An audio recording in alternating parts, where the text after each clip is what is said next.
Hey, it's Ben here, and in this video I'm just going to talk about a light touch version of why I chose Sophos as my home firewall when there were other options available in the marketplace.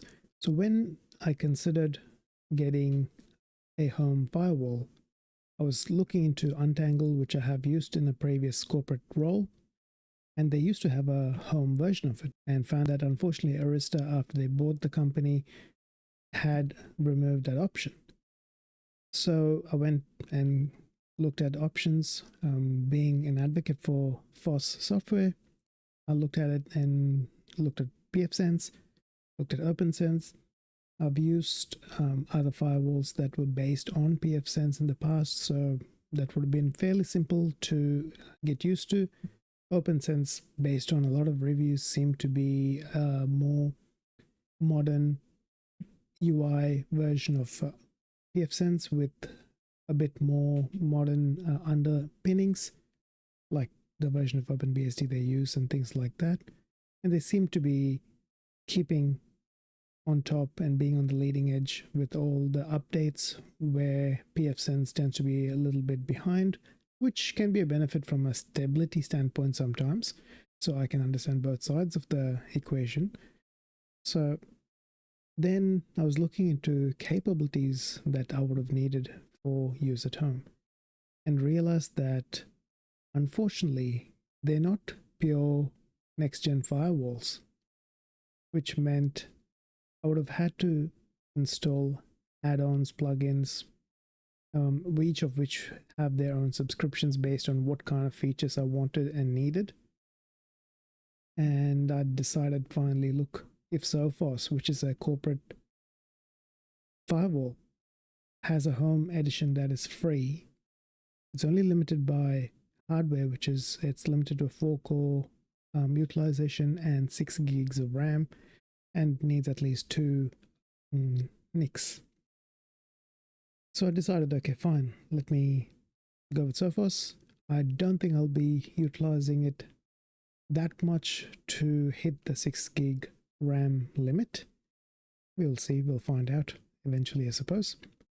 And the idea is to first run it, install Sophos, let it run, have it configured, and then see what other configuration I do. And as I do other configuration, might share things that might be of benefit, especially if you've got kids who are under the age of 12 who are on occasion utilizing technology, that you want to keep them safe from malware, adware, ransomware, all that sort of stuff that can pop up through ads on the side that are very attractive to kids. They want to click on things that are attractive, which, is human sense.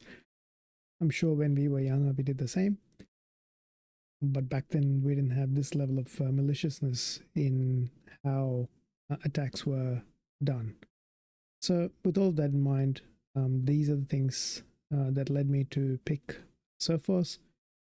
I've done a fair bit of research on each of these, watched a lot of reviews, and finally watched a comparison that Tom Lawrence from Lawrence System had done, with a table with all the features and what features each one of the ones that he compared had. And ultimately, Sophos ticked all the boxes of things that I needed. So if you're looking at something like that, something that to keep your kids safe at home when they use the internet, and keep you in the loop with IT in the corporate, especially once you get into a leadership role, you're usually not on the tools. Or in my case, once I've left working in core IT and core IT leadership and working in different industries, just keeping on top of the skills. This is great. And thanks to Sophos for keeping this option available for free. So that's pretty much it. Simple. Sophos ticks all the boxes for me. I wanted a next-gen firewall as is, without having to fiddle with too many add-ons and plugins.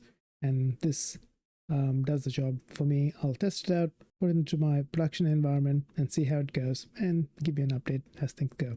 And this is just the start of my HomeLab. I'm slowly starting to do these sort of things, and I'll share those here, but also I'll share my progress with my business side of things as well on this channel. Thank you. Have a fantastic day. Hopefully this has helped. I'll link to the video that Tom Lawrence has done below this. That'll also help you get the details of each of those firewalls that he's compared. Thank you. Have a great day.